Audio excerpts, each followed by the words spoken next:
Hello friends, welcome to Soundarya Soumiyam YouTube channel. இன்னைக்கு பார்க்க போற ரெசிபி என்னன்னு பார்த்தீங்கன்னா தீபாவளி ஸ்பெஷல் லட்டு தான் நம்ம இன்னைக்கு செஞ்சு காமிக்க போறோம். அதுக்கு முன்னாடி வீடியோக்குள்ள போய் பார்க்கறதுக்கு முன்னாடி நம்ம சேனலை ஃபர்ஸ்ட் டைமா பார்க்குறவங்களா இருந்தீங்கன்னா நம்ம சேனலுக்கு சப்போர்ட் பண்ணி சப்ஸ்கிரைப் பண்ணுங்க, லைக் பண்ணுங்க, ஷேர் பண்ணுங்க. வீடியோவை ஸ்கிப் பண்ணாம லாஸ்ட் வரைக்கும் பாருங்க. வாங்க வீடியோக்குள்ள போகலாம். இந்த லட்டு செய்யறது ரொம்பவுமே ஈஸியான மெத்தடு. நம்ம வீட்டில் இருக்கக்கூடிய குறைந்த பொருட்களை வச்சு ஈஸியா நம்ம செஞ்சிடலாம். காசு அதிகமாக செலவு பண்ண தேவையில்லை. நம்ம வீட்டில் இருக்கக்கூடிய பொருட்களை வச்சே செஞ்சிடலாம். அதுக்கு நான் தேங்காய் துருவல் 1 கப் அளவுக்கு மாதிரி திருவி எடுத்து வச்சிருக்கேன். இதுக்கு கொஞ்சம் நட்ஸ், அதாவது பருப்பு வகைகளை எடுத்து வச்சிருக்கேன். வெள்ளரி விதை, பூசணி விதை, கொஞ்சமா வெள்ளை எள்ளு சேர்த்திருக்கேன். என்கிட்ட இந்த பருப்பு இருக்கிறதுனால இதை சேர்த்திருக்கேன். உங்க வீட்டுல பாதாம் பருப்பு, முந்திரி பருப்பு, இந்த பருப்புகள்லாம் இருந்ததுன்னா அதையும் நீங்க சேர்த்துக்கலாம். உங்களோட விருப்பம்தான். இந்த லட்டுல எந்த பருப்புகள் சேர்த்தாலும் நல்லா இருக்கும். ரொம்பவே டேஸ்டியானது. குழந்தைங்களுக்கு கொஞ்சம் ஆரோக்கியமா கொடுக்கணுன்றனால இந்த பருப்பெல்லாம் சேர்த்து நம்ம லட்டு பிடிச்சிருக்கோம். நம்ம சேனல்ல முன்னாடியே நம்ம தேங்காய் திரட்டு பால் பண்ணியிருக்கிறோம். அது தேவைப்படுறவங்க கண்டிப்பாக போய் பாருங்க. இப்போ 1 கப்பு தேங்காய் துருவலுக்கு 1 கப்பு வெல்லம் அப்படின்ற ரேஷியோவில் எடுத்து வச்சிருக்கோம். இப்போ அதை ஒரு பக்கம் எடுத்து வச்சுக்கலாம். அதுக்கு முன்னாடி ஒரு கடாயில் கொஞ்சமாக 1 ஸ்பூன் அளவுக்கு நெய் விட்டுட்டு துருவி வச்சிருக்க இந்த தேங்காய் துருவலை போட்டு சிம்மில் நல்லா கிளறணும். இந்த தேங்காயில் இருக்கக்கூடிய அந்த மாய்ஸ்டர், அந்த ஈரப்பதம் போகிறதுக்காக நம்ம வறுக்க போகிறோம். இது கொஞ்சம் கலர் சேஞ்ச் ஆகக்கூடாது, அடி பிடிச்சிடக்கூடாது. அது பார்த்துக்கிட்டு நம்ம அந்த தேங்காயோட நிறம் மாறாமல் லேசாக வறுக்கணும். வறுத்துட்டோம்னா கரண்டியில் இப்படி உதுத்து விட்டோம்னா அப்படியே பூ மாதிரி உதிர்ற மாதிரி இருக்கும் தேங்காய் துருவல். அந்த ஸ்டேஜுக்கு வந்த பின்னாடி நம்ம இறக்கி வச்சிடலாம். இப்போ நம்ம எடுத்து வச்சிருக்க இந்த வெல்லத்தை பாகு காய்ச்சணும். 1 கம்பி பதம் வர்ற அளவுக்கு பாகு காய்ச்சணும். அதுக்கு ஒரு பாத்திரத்தில் போட்டு இந்த வெல்லம் மூழ்கிற அளவுக்கு தண்ணி ஊற்றி கிளறினீங்கன்னா நல்லா மூழ்கி கரைஞ்சிட்டு நம்ம 1 கம்பி பதம் வர்ற அளவுக்கு நம்ம பாகு காய்ச்சிக்கலாம்.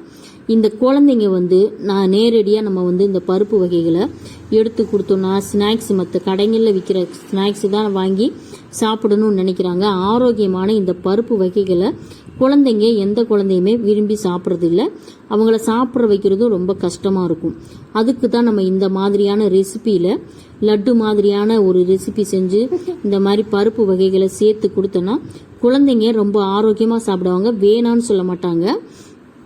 அதனால தான் நம்ம இந்த ரெசிபி செஞ்சு காமிக்கிறோம்.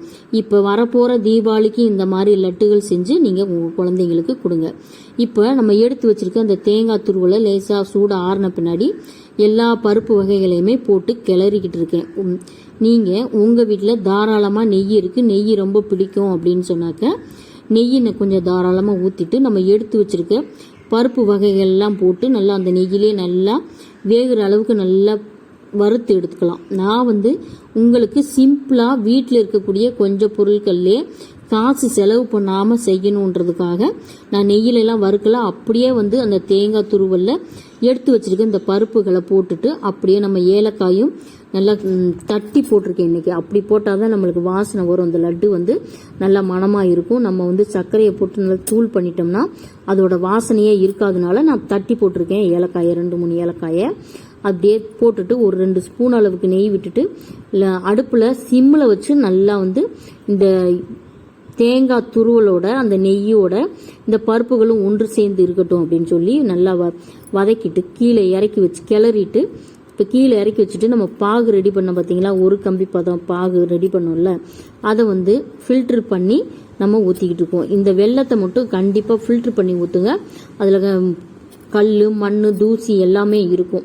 அது இயற்கையான முறையில் தயாரிக்கிறதுனால இந்த டஸ்டெல்லாம் கண்டிப்பாக இருக்கும். அதனால் எப்போ நீங்கள் எந்த ரெசிபி செஞ்சாலும் வெல்லத்தில் செஞ்சாலும் நீங்கள் ஃபில்டர் பண்ணி எடுங்க. இப்போ ஃபில்டர் பண்ணிட்ட உடனே கரண்டியால் நல்லா இந்த மாதிரி எல்லாமே ஒன்று சேர்ற மாதிரி நல்லா கிளறிக்குங்க. கையை வச்சிடாதீங்க, ஏன்னா அது ரொம்ப சூடாக இருக்கும் இந்த பாகு. அதனால் கரண்டியை வச்சு கிளறிட்டு அப்புறமா கை பொறுக்கிற சூடு வந்த பின்னாடி கையில் லேசாக நெய் தடவிக்கிட்டு நீங்கள் உருண்டை பிடிச்சிங்கன்னா சூப்பரான இந்த தீபாவளி ஸ்பெஷல் இந்த தேங்காய் துருவலில் செய்யக்கூடிய லட்டு ரெடி ஆகிடும். ரொம்பவே டேஸ்டியானது, ஆனால் ஈஸியாக செய்யக்கூடியது. குழந்தைங்க ஸ்கூல் விட்டு வர்ற நேரத்துக்கு கூட நம்ம நினைச்ச உடனே செய்யக்கூடிய இந்த லட்டு நல்ல டேஸ்டானது. குழந்தைங்களுக்கு ரொம்பவுமே சக்தியானது, சக்தி எலும்புகளுக்கு பலம் கொடுக்கக்கூடிய இந்த நட்ஸ் லட்டை வந்து நீங்கள் வீட்டில் இதே மாதிரி இதே மெத்தடில் ஒரு தடவை செஞ்சு காமிங்க. இப்போ நல்லா சூடு, கை பொறுக்கிற சூடு வந்துருச்சு. இப்போ ஒரு லட்டு பிடிச்சி காமிக்கிறேன் பாருங்க. அதிகமாக நெய் ஊற்றவும் தேவையில்லை, வேணும்னாலும் தேவைப்பட்டால் ஊற்றிக்கலாம், அப்படி இல்லைனாலும் ரொம்பவே டேஸ்டியாக இருக்கும். இப்போ வந்து நான் ஒன்றொன்னா லட்டு பிடிச்சி இந்த மாதிரி தட்டில் உங்களுக்கு சர்வ் பண்ணி காமிக்கிறேன். இது வந்து ஒரு 10 நாளைக்கு இருக்கும். கண்டிப்பாக நீங்கள் தீபாவளி அன்னைக்கு செஞ்சீங்கன்னா அதுக்கப்புறம் ஒரு 10 நாளைக்கு வச்சு சாப்பிடக்கூடிய லட்டு. இது வந்து தீபாவளிக்கு தான் செய்யணும்னு கிடையாது, குழந்தைங்களுக்கு ஏதாவது நம்ம ஆரோக்கியமாக செஞ்சு கொடுக்கணும் அப்படின்னு நினச்சா கூட இந்த நட்ஸ் லட்டை வந்து செஞ்சு கொடுக்கலாம். உங்கள் குழந்தைங்களுக்கு இந்த மாதிரி ஒரு ஆரோக்கியமான லட்டு செஞ்சு கொடுங்க. தீபாவளியை நல்லா என்ஜாய் பண்ணுங்க. நம்ம சேனலை ஃபர்ஸ்ட் டைமாக பார்க்குறவங்களா இருந்தீங்கன்னா நம்ம வீடியோஸ் எல்லாம் உங்களுக்கு பிடிச்சிருந்துன்னா கண்டிப்பாக லைக் பண்ணுங்க, உங்கள் ஃப்ரெண்டுகளுக்கெல்லாம் ஷேர் பண்ணுங்க, வீடியோவை ஸ்கிப் பண்ணாமல் பாருங்க. பாய். அடுத்த ரெசிபியில் சந்திக்கலாம்.